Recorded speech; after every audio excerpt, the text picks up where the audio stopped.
Welcome to Matidor. Today, let's explore how to master your project data using the powerful data table.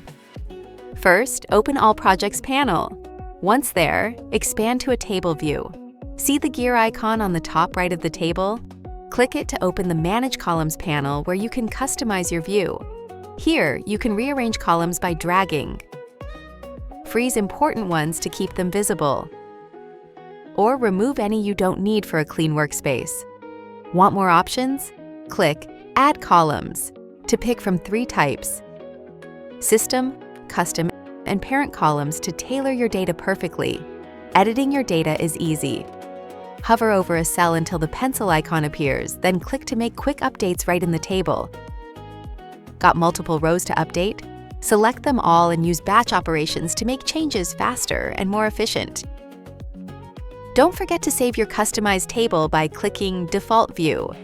This keeps your filters and column settings handy for next time. And that's your quick guide to the Matidor data table. Customizable, editable, and built to help you work smarter every day. Thanks for watching. Tap that next video on screen to learn more and hit subscribe so you never miss what's coming next.